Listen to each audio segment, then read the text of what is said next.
الحمدللہ رب العالمین والصلاة والسلام علی سید المرسلین اما بعد فاعوذ باللہ من الشیطان الرجیم بسم اللہ الرحمن الرحیم۔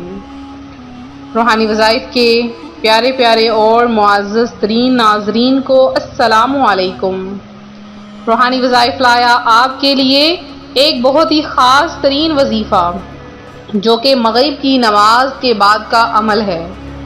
رسول پاک صلی اللہ علیہ وآلہ وسلم نے ارشاد فرمایا، اول الناس بی یوم القیامت اکثرهم علی صلاۃ، یعنی قیامت کے دن لوگوں میں سب سے زیادہ میرے قریب وہ شخص ہوگا جو سب سے زیادہ مجھ پر درود پاک پڑھتا ہوگا۔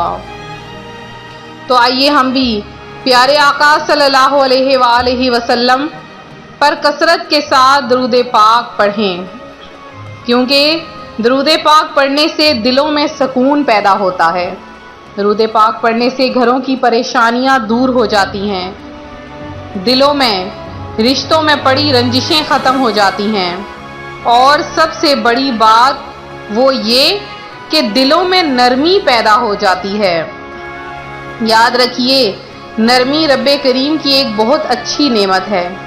جس خوش نصیب کو یہ نعمت عطا کی جاتی ہے، اس کے اخلاق بہتر ہوتے چلے جاتے ہیں اور ہر کوئی اس سے محبت کرنے لگ جاتا ہے۔ حضرت زید بن ثانہ رضی اللہ تعالی عنہ جو تورات کے عالم تھے، انہوں نے حضور انور صلی اللہ علیہ وآلہ وسلم سے کھجوریں خریدی تھیں۔ کھجوریں دینے کی مدت میں ابھی یہ 2 دن باقی تھے کہ انہوں نے بھری محفل میں حضور پاک صلی اللہ علیہ وآلہ وسلم سے سختی کے ساتھ تقاضا کیا اور آپ کا دامن اور چادر پکڑ کر تیز نظروں سے آپ علیہ الصلاۃ والسلام کی طرف دیکھا۔ یہ منظر دیکھ کر امیر المومنین حضرت عمر رضی اللہ تعالی عنہ نے جلال بھری نظروں سے دیکھ کر کہا، اے خدا کے دشمن، تو رسول پاک سے ایسی گستاخی کر رہا ہے۔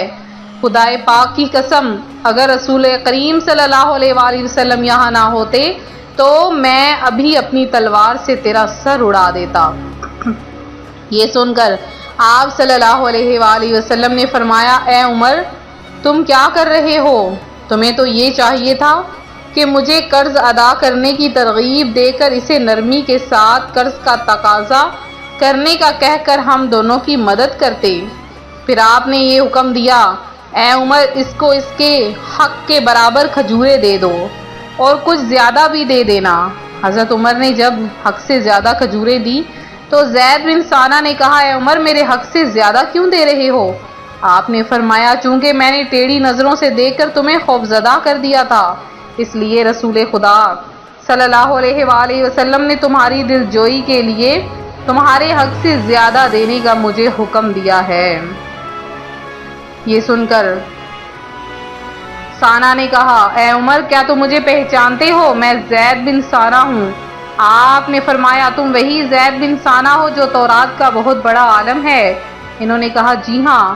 یہ سن کر امیر المومنین حضرت عمر رضی اللہ تعالی عنہ نے پوچھا، پھر تم نے حضور پاک صلی اللہ علیہ وآلہ وسلم کے ساتھ ایسی گستاخی کیوں کی؟ تو زید بن ثانہ نے جواب دیا، اے عمر، اصل بات یہ ہے کہ میں نے تورات میں آخری نبی کی جتنی نشانیاں پڑھی، ان سب کو میں نے ان کی ذات میں دیکھ لیا، مگر 2 نشانیوں کے بارے میں مجھے ان کا امتحان کرنا باقی رہ گیا تھا۔ ایک یہ کہ ان کی نرمی غالب رہے گی، اور جس قدر زیادہ ان کے ساتھ جہالت و برائی کا سلوک کیا جائے گا، اتنی ہی ان کی نرمی بڑھتی جائے گی۔ چنانچہ میں نے اس ترکیب سے ان دونوں نشانیوں کو بھی ان میں دیکھ لیا، اور میں شہادت دیتا ہوں یقیناً یہ سچے نبی ہیں۔ پھر اس نے اپنا سارا مال پیارے آقا صلی اللہ علیہ وآلہ وسلم کی امت پر صدقہ کر دیا، اور پھر بارگاہ رسالت میں آئے اور کلمہ پڑھ کر مسلمان ہو گئے۔ تو دیکھا آپ نے روحانی وظائف کے پیارے پیارے ناظرین، جو کوئی نرمی کرتا ہے اس کے ساتھ کیسا سلوک کیا جاتا ہے۔ آپ نے سنا پیارے آقا صلی اللہ علیہ وآلہ وسلم کس قدر نرمی فرمایا کرتے، بدتمیزی کرنے والوں کو معاف کر دیا کرتے۔ یہی وجہ تھی کہ تورات کا بڑا عالم بھی آپ کے کردار سے متاثر ہوئے بغیر نہ رہ سکا اور کلمہ پڑھ کر دائرہ اسلام میں داخل ہو گیا۔ تو آج کل ہم میں کیا ہو رہا ہے، کچھ ذرا سا بھی کچھ کر دے تو ہمیں شدید غصہ آ جاتا ہے۔ ہمیں یہ چاہیے کہ ہمیں معاف کر کے اپنی زبان کو قابو میں رکھ کے دنیا و آخرت کی بھلائی اختیار کرنی چاہیے۔ تو روحانی وظائف کے پیارے پیارے اور معزز ترین ناظرین، یہ تھی دوسروں کے ساتھ نرمی پیدا کرنے کی چند پیاری پیاری باتیں۔ آج اسی کے ساتھ روحانی وظائف چینل آپ کے لیے ایک ایسا خاص عمل لایا ہے جو کہ مغرب کی نماز کے بعد کا ہے۔ مغرب کی نماز کو ایک ٹھنڈی ترین نماز کہا گیا ہے، جو کہ اس وقت ہوتی ہے کہ جب بالکل پرسکون ماحول ہوتا ہے۔ مغرب کی نماز کے بعد جو دعا کی جاتی ہے وہ بھی قبول ہوتی ہے۔ آپ نے کیا کرنا ہے کہ جو کوئی چاہتا ہے کہ اللہ پاک اس کی تقدیر بدل دے، اور اگر کوئی غربت کا شکار ہے، قرض کے تلے دبا ہے یا مصیبتوں پریشانیوں میں گھرا ہے، ہر طرح کی نا امیدی چھا چکی ہے، تو فوری طور پر یہ عمل کر لیجئے۔ اس عمل کی برکت سے آپ کی تقدیر بدل جائے گی۔ تو آپ نے کرنا کیا ہے، مغرب کی نماز کے بعد سب سے پہلے آپ نے 3 مرتبہ سورہ فاتحہ پڑھنی ہے۔ سورہ فاتحہ 3 مرتبہ پڑھنے کے بعد آپ نے 70 ٹائم یعنی 70 بار سلام علی نوح فی العالمین 70 بار پڑھ کے پھر سے آپ نے 3 بار سورہ فاتحہ پڑھنی ہے۔ اس وظیفے کے اول آخر 3 بار درود پاک یا 11 بار پڑھنا ہرگز نہ بھولیں۔ جب وظیفہ کر لیں تو فوری سجدے میں سر جھکا لیں۔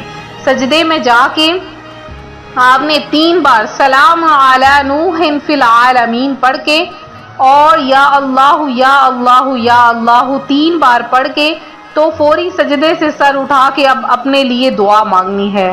اللہ پاک آپ کی تمام دعاؤں کو قبول فرما دے گا اور بہت جلد آپ کو من چاہا عطا فرمائے گا۔ تو یہ تھا ہمارا آج کا عمل، ہمارا آج کا وظیفہ جو روحانی وظائف چینل آپ کے لیے لے کر حاضر ہوا ہے۔ تو میرے جن بہن بھائیوں نے خصوصی دعا میں حصہ لیا ہے ان میں طلحہ کلثوم، عبدالستار اور اس کے علاوہ نکہت پروین ہیں، نور العین راجپوت ہیں، مسکان فاطمہ ہیں، محمد حسین ہیں، حمیدہ خاتون ہیں، عطیہ وحید انجم ہیں جنہوں نے دعا میں حصہ لیا، مصباح پٹھان ہیں، بشیر ہیں سولنگی، صوبیہ صادق ہیں، محمد اشاق ہیں، سفیان ہیں، آفتاب انصاری ہیں اور سمیہ بانو ہیں، توصیف ہیں، حسیب احمد ہیں اور اس کے علاوہ عمان علی ہیں، باقر انصاری ہیں، بی بی حاجرہ ہیں اور رضیہ مسز علی ہیں، احمد رضا ہیں اور اس کے علاوہ جنہوں نے بھی دعا میں حصہ لیا ہے، اللہ پاک آپ سب کی تمام حاجتوں مرادوں کو پورا کرے۔ آپ جنہوں نے بھی درود پاک سینڈ کیا ہے، اللہ پاک آپ کو مزید پڑھنے کی توفیق عطا فرمائے، آپ سب کو میٹھا میٹھا مدینہ دکھائے۔ تو اس وظیفے کی اجازت ضرور لیں۔ اس وظیفے کی اجازت کے لیے کم از کم 20 بار درود پاک پڑھ کے ضرور کمنٹ سیشن میں میسج کریں۔ ملتے ہیں اپنے اگلے وظیفے کے ساتھ، اپنی دعاؤں میں یاد رکھیں، اپنا خیال رکھیں، فی امان اللہ۔